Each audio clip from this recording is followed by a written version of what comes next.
There is a farmyard in the Black Forest where the oak posts holding up the outbuildings have been in the ground since the 1400s. The tops are weathered grey. The bottoms are jet black, not painted, not stained, burned. Scrape your thumbnail across one and flakes of pure carbon come off in your hand. The man who set that post used nothing but a fire pit, a bundle of kindling, and an hour of work. His grandchildren buried him. His great-great-grandchildren sold the farm. The post is still holding up the barn. Now check the fence in your backyard, the one you paid $3,000 for. Push on the base of those posts. See the soft spot where your screwdriver sinks in an inch before it hits anything solid. Your fence is dying after 10 years. His is still standing after 500. The difference is not the wood. The difference is a process that cost nothing, that worked for centuries across every country in Europe, and that the wood industry buried so you would keep coming back to the hardware store every 15 years. The modern wooden fence is one of the most quietly dishonest products in the American hardware store. Walk into any big box retailer and you will see pressure-treated pine posts advertised as rated for ground contact with a warranty of 20 or 40 years printed right on the tag. Read the fine print. The warranty covers replacement of the physical board, not the labour to reinstall it, and it specifically excludes rot caused by environmental conditions. Environmental conditions are what fence posts exist inside. The warranty is meaningless by design. Field studies from the US Forest Service show that modern pressure-treated southern yellow pine, the workhorse of the American fencing industry, averages around 12 to 15 years in ground contact before rot and insect damage make it unstable. Some fail earlier. The US Forest Products Laboratory runs what they call severe exposure test plots in Mississippi, and the average life they record on consumer-grade treated pine falls well below what the tag promises. Then the post rots, and you get to buy another one. The chemistry that goes into that post is worse than the math on its lifespan. From the 1940s until December of 2003, most residential pressure-treated lumber in North America was saturated with chromated copper arsenate, better known by the abbreviation CCA. It used chromium, copper, and arsenic to kill the fungi and insects that break wood down. The arsenic was the problem. Studies by the Environmental Protection Agency found that CCA treated wood leaches arsenic into the soil surrounding it at measurable rates for years after installation, with some studies showing arsenic migration up to 8 feet, about 2.5 meters, from the post. Children who played on CCA-treated playground structures ended up with elevated arsenic residues on their hands. After enough lawsuits and enough public pressure, the EPA forced the manufacturers to voluntarily withdraw CCA from residential sales on December 31, 2003. The replacement products, alkaline copper quaternary and copper azole, still leach copper into the soil at high rates and still need to be handled with gloves. The heavier commercial treatments like creosote and pentachlorophenol are probable human carcinogens and are no longer legal for residential use at all. This is what the wood industry is selling you as protected wood. It is poisoned wood, and the poison lasts about as long as the wood does. Meanwhile, the medieval alternative costs $0, generates zero waste, and has been documented to outlast modern pressure-treated pine by a factor of 3 to 5. The method is called charring, or in the old German timber framing trade, Köhlen. In Scandinavia, it was brenning. The Romans knew it before the Germanic tribes did. The first known written description of the technique comes from Vitruvius, the Roman architect and engineer, who in his treatise, De Architectura, written around 30 years before the birth of Christ, recommended that timber used in bridges and fortification fences should first be carbonized over a fire to protect it from rot. Vitruvius was not guessing. By the time he wrote that, the method had already been used across the Mediterranean for centuries. The Celtic and Germanic peoples of northern Europe adopted the same practice and passed it down through the entire medieval period. When archaeologists excavate Viking-age longhouses and medieval village sites, the post holes that still contain fragments of the original oak uprights almost always show a black carbonized layer at the soil line. The wood above and below the carbonized section is long gone. The carbonized zone is the only part that survived. Here is where the modern scientific confirmation enters the story, because for a long time the wood preservative industry dismissed charring as folklore. A seared post, the engineers said, was just a post with a decorative black exterior. The protection could not be more than cosmetic. That dismissal held until researchers started running actual decay tests on carbonized samples under controlled laboratory conditions. What they found turned the folklore into documented science. A 2021 study published in the journal Forests by a research group including scientists at the US Forest Products Laboratory tested surface carbonized cedar, pine and oak samples against untreated controls in accelerated decay chambers.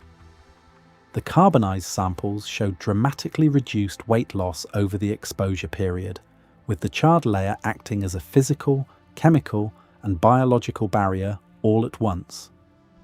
Independent work on the Japanese version of the practice, called yakisugi, found that properly charred wood exhibited up to 50% less moisture absorption than untreated wood of the same species. A separate review in the journal Construction and Building Materials confirmed that outdoor exposed carbonized wood can last 80 years or more in service without chemical additives, against untreated softwood which lasts 5 to 7 years in ground contact. The mechanism is elegant and operates on 3 fronts simultaneously. When you hold raw wood in a flame until the outer 8 to 12 millimeters, about 1/3 to 1/2 inch, reach a surface temperature of roughly 450 degrees Fahrenheit, around 230 degrees Celsius. The cellulose and hemicellulose in that layer break down through a process called pyrolysis. The sugars and starches that rot fungi eat for breakfast are gone. They have been driven off as gas and vapor. What remains is a crust of almost pure carbon, physically similar to charcoal. This char layer has 3 properties that make it brutally hostile to decay. First, it is hydrophobic. Water does not wick through it the way it wicks through uncharred wood, so the interior of the post stays dry even during prolonged soaking. Second, the volatile compounds driven off during pyrolysis, phenolic chemicals, creosoles, and related molecules, do not all escape. A significant fraction of them redeposit in the uncharred wood just beneath the surface, where they act as natural fungistatic agents. This is the same chemistry that makes smoked ham resist spoilage. Third, the carbon layer itself is inedible to almost every wood-boring insect and wood-rotting fungus on Earth. Termites cannot digest it. Carpenter ants cannot tunnel through it. The white rot and brown rot fungi that decompose untreated softwood find nothing to metabolize.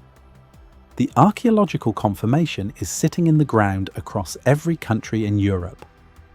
When the medieval timber-framed farmhouses of northern Germany, the Netherlands, and Denmark are documented and surveyed, the original sill beams and foundation posts, the parts of the structure in contact with the stone or earth foundation, frequently show deep charring on the underside and on the cut ends.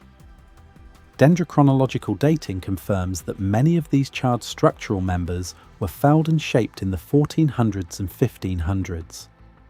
The timbers are still load-bearing.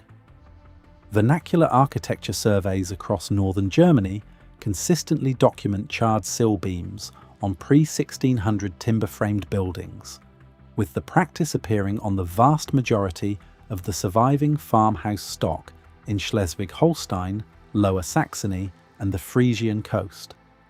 The pattern is consistent across the continent. Where the builder charred the wood at ground contact, the wood is still there. Where he did not, it has long since returned to the soil. And the conformation does not stop at the border of Europe. On the other side of the world, the Japanese developed an independently identical technique called yakisugi, meaning burned cedar, at least 400 years ago, and possibly much longer.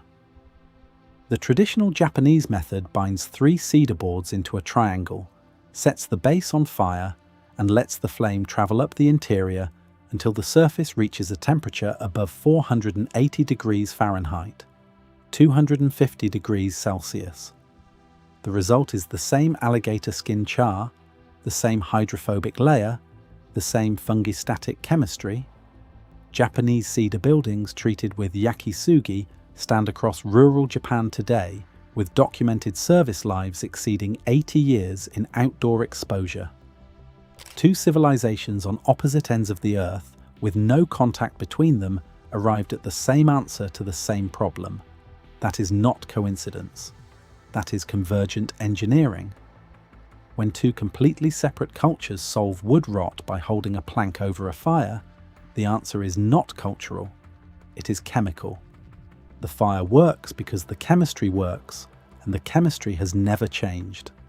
So why do we not still do this? The answer is not that charring stopped working. The answer is that somewhere between the middle and the end of the 19th century, the chemical industry figured out that you could dip a post into a tank full of coal tar byproducts or later heavy metal salts, wait an hour, and sell the post with a sticker on it. Charring required labour. A skilled farmer or farmhand could char a dozen posts in an afternoon, but an afternoon of labour per dozen posts is too much labour for a factory supply chain. The chemical soak could be performed by a machine on 10,000 posts a day. The cost of the chemistry was externalised onto the soil, the groundwater, and the children of the people who bought the treated wood. The cost of the labour was removed from the books entirely. The pressure-treated post won on paper, and the knowledge of how to char a post properly vanished from almost every builder's training manual in a single generation. It is now treated as a quaint Japanese design trend when an architect sears a cedar board for an accent wall. That is the same technique that Vitruvius used on the Roman legion forts 2,000 years ago, reduced to a lifestyle magazine aesthetic, and there is an environmental cost that nobody wants to talk about. Pressure-treated lumber cannot be burned in a household fire because the combustion releases heavy metals and toxic fumes. It cannot be composted because the preservative chemicals leach into the soil. In many municipalities, it cannot even go into a standard construction waste dumpster. The EPA classifies CCA-treated wood as hazardous waste for disposal purposes in some jurisdictions. When your fence post rots out after 15 years, you have a piece of toxic garbage you have to pay a disposal fee to get rid of. A charred oak post, at the end of its useful life 80 years from now, is plain wood and carbon. You can throw it on a bonfire. You can bury it. You can chip it and put it on a garden bed. The disposal cost is zero. The environmental footprint is a campfire and a memory. If you want to apply this to your own fence posts, you do not need special equipment and you do not need to be an expert. You need oak, chestnut, locust, or cedar posts cut from heartwood, the dense inner wood of the tree, not the pale sapwood. Black locust is the best option if you can find it, because it is naturally the most rot-resistant wood in North America, even before charring, and adding a char layer on top of that natural durability creates a post that might outlast the property line it marks. White oak is the next best choice for hardness and density. Red cedar works well because it chars cleanly and evenly. Avoid pine unless you have no alternative, because pine is softer and chars unevenly. Dig your holes to the depth you normally would, usually 2 to 3 feet, about 60 to 90 centimeters. Before you set the post, Take the bottom 2 to 3 feet of each one and char the surface thoroughly in an open fire, a metal burn barrel, or using a roofing torch held at an even distance from the wood. You want the outer layer to reach a uniform black crust approximately 1/4 of an inch to 1/2 inch deep, about 6 to 12 millimeters. The surface should look like alligator skin. Hold the flame on each side for roughly 4 to 6 minutes depending on species, rotating steadily so the char is even. Stop before the post catches flame and self-sustains. You are surface searing, not burning through. Once the char is formed, let the post cool and lightly brush off any loose flakes with a wire brush. Some traditions finish with a thin coat of linseed oil or pine tar over the char to seal the micro cracks. That step is optional but adds another decade of service. Set the post in the hole the normal way, backfill with gravel for drainage, and tamp it home. That post is now protected for the rest of your life and most of your children's lives. One safety warning, delivered with respect for your intelligence rather than a wall of corporate liability language. The charring process produces smoke and it produces heat. Do it outdoors, on bare soil or stone, away from dry grass and structures, with a bucket of water or a hose in reach. Do not char wood that has been painted, stained or pressure treated. Those coatings release toxic fumes when burned. Use plain untreated lumber straight from the log.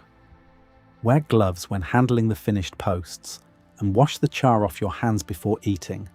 That is the complete safety briefing. Farmers have been doing this across Europe for 2,000 years without hospitals and without respirators, and you will be fine. The economics of this are almost funny once you run them. A pressure-treated 6x6 pine post today costs around $30 to $45 at a big box store in the United States. It will last you 12 to 15 years in average soil before you are back at the store buying its replacement. A locust or oak heartwood post cut locally and charred at home costs you the price of the log, which for a homesteader with standing trees is effectively zero, and it will last you 60 to 80 years. Over a single adult lifetime, the pressure-treated option costs you 4 to 6 replacement cycles, plus the labour to dig and reset each one. The charred oak costs you 1 afternoon of work, once, and then never again. The wood industry has been hiding this math from you because the math is the whole business model. If you stop replacing fence posts every 15 years, they stop selling them to you. This is what the phrase forgotten knowledge actually means in practice. Not some mystical secret locked in a cathedral library, a pile of oak logs, a fire pit, and a few hours of an afternoon. Our ancestors were not primitives who did not know any better. They were engineers who had done the experiment for 1,000 years and trusted the result. We did the experiment for 70 years with arsenic-soaked pine, and we are still paying the bill. They chose fire. We chose chemicals. One of those choices is still standing in a German farmyard where a peasant put it 500 years ago. The other is rotting in your backyard right now. Subscribe to catch the next investigation, because we are rebuilding a library of the traditional skills that built the villages and the farmsteads and the churches that are still standing. And every subscriber is one more person refusing to keep paying the modern convenience tax.